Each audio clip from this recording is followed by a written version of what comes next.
So yesterday started on the swale. You saw that in the other video. Now I'm continuing to work on it. I picked up a roll of plastic at Home Depot. This is 10 foot by 100 foot, 6 mil, which is the thicker black plastic, about $70. Berm itself needs to have some height, and since I just did it kind of as a ditch, I didn't have a lot. If I had a mini X, I could have pulled more soil over and made that berm a little bigger, but we didn't have a mini X. So for that reason, and also, like I said, this is a rain harvesting tree growing system. What kind of soil do trees grow in best? Bacterially dominant or fungally dominant? Fungally dominant. Trees work well with fungi. So in order to raise the size of the berm a little bit, knowing that it's going to settle and compact, and also to get fungal food in there to help get more fungi in there for the trees, I went through and put a good layer of wood chips on top. Now, is wood chips the perfect thing? Why do I use so many wood chips? Is there something, magical about wood chips? Yes and no. Yes, in that they're high carbon, and actually we're this time of year and through the spring and summer, there's actually a lot of nitrogen in there with the leaves, with the smaller twigs and stuff like that. It's not just the dead wood or the trees in the late winter when they're dormant. So there is a significant amount of moisture when they get cut, and nitrogen and other things. But the most magical thing, at least for us in this situation about wood chips, is they're free. I get them free and delivered. So it's a source of carbon, fungal food, soil food, organic material that we get for free delivered. That's the most magical thing about it. That's why I use so much of it. But anyway, so I've got a good layer all the way down, and at the end, it just kind of opened up, and I don't want it to drain. I don't want it to empty off.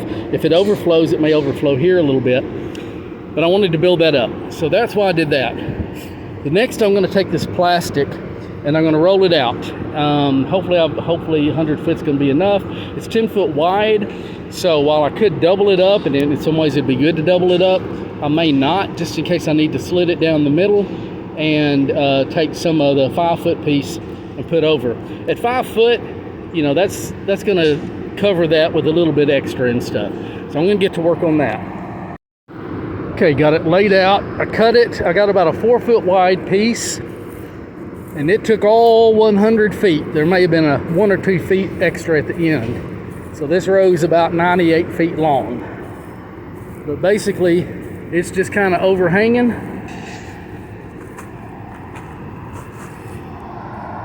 It covers it up. So now I'm going to put mulch, wood chips on both sides to hold it in place. No landscape staples. So it's going to be just the wood chips holding it down. And then as it gets hot in the sun and stuff, it'll kind of soften and meld to that. And then we can just leave this while I figure out what to plant, the spacing to plant, where to get them from, and all that kind of stuff. So we won't have to worry about, at least for a while, any grass or anything coming up through this. And that also will start making kind of a barrier, so that as we're able to get rid of the grass and weeds on this side, it'll help stop some of the ingress of the Bermuda and stuff coming across. May not completely prevent it, but if we can get a barrier eventually around it, then what happens on this side won't matter near as much to what happens inside. Without that, we're constantly going to be battling at the interface of the lawn and the garden with Bermuda and nutsedge and everything else coming in. Now there's still going to be seeds getting blown in or brought in by birds, but this will help. Okay, so there we go. One water harvesting, tree growing swale with plastic over the top to keep the weeds down, and also create a barrier between the lawn and the rest of the garden. Took a bit of work, a few loads of wood chips, but It's there, and there's no hurry to finish to do anything else on it right now, but at least get this part done. Now I got some other stuff to do.